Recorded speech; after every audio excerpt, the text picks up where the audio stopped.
This is the Lockpicker 1969 and welcome to my channel.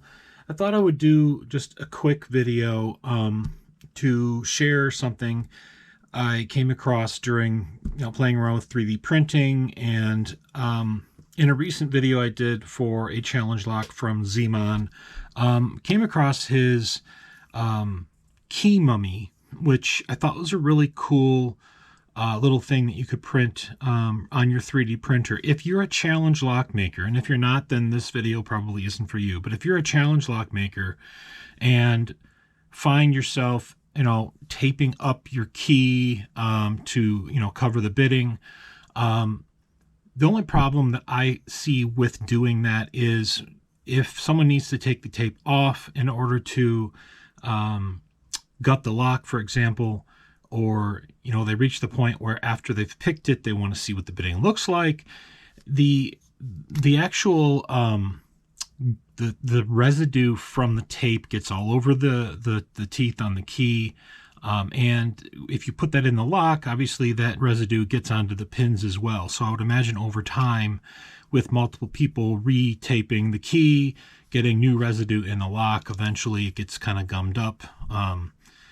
Anyway, so I thought this was a really neat solution.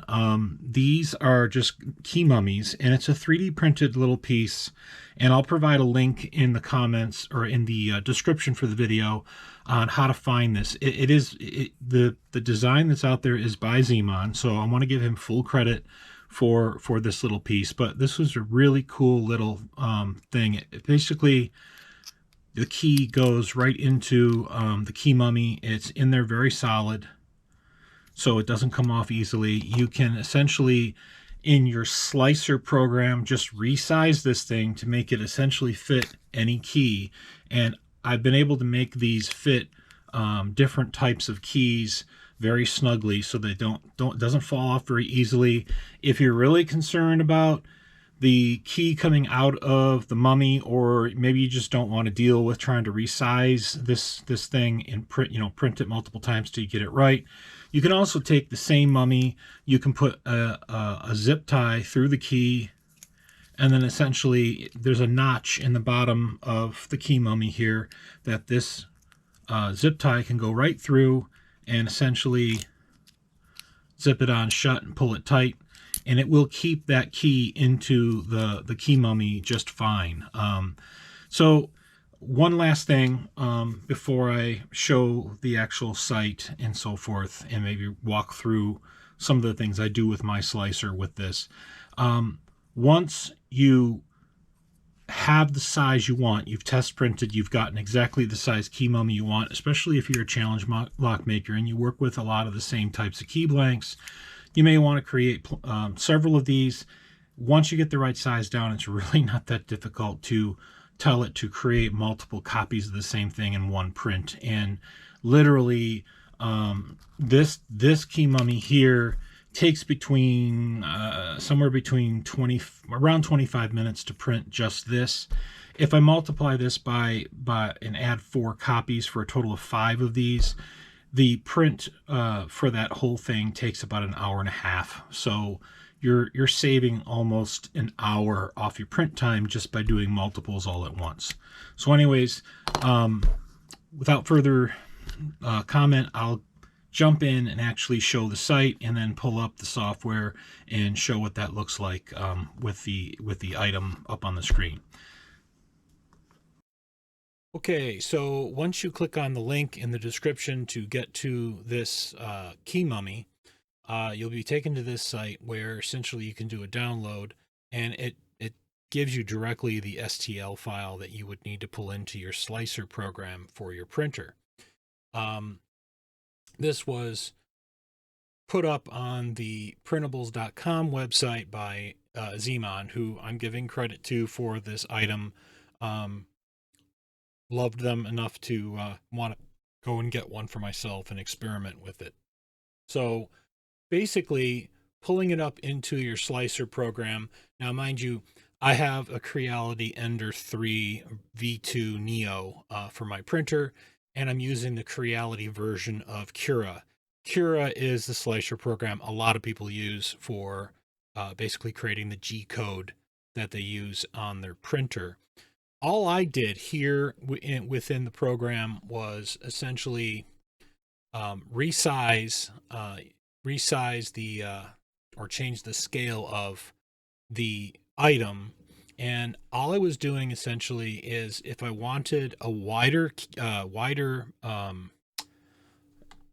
essentially the z-axis or height, so if I wanted a wider opening for the key to fit the shoulder into this mummy, I would increase my z-axis. And I was doing it in just small percentages here. But in this case, just for the purposes of demonstration, I'm going to go with a bigger, a bit bigger scaling size. But before I do that, you need to make sure you turn off uniform scaling. Otherwise, it'll change all three of your axes. So we're going to go with 120%, which will make the key mummy bigger. If I need to go wider in terms of the thickness of the key, I can then increase my y-axis a bit, and that will increase or decrease depending on whether you go into a percentage level below 100%, which is what I wound up doing to make keys fit more snugly into the mummy so that they could stay on the key all by themselves, and I wouldn't need to use a zip tie, and that worked out really well. Of course, if you have a thicker key, you can, of course, go wider, and that's totally fine. Once you have your sizing down, so I did this a few times with some different percentage changes to change the size of the key mummy, and then printed one of them on my printer and then tested it against a key until I found exactly the fit I wanted for the series of key blanks I intended to use with some challenge locks I'm working on.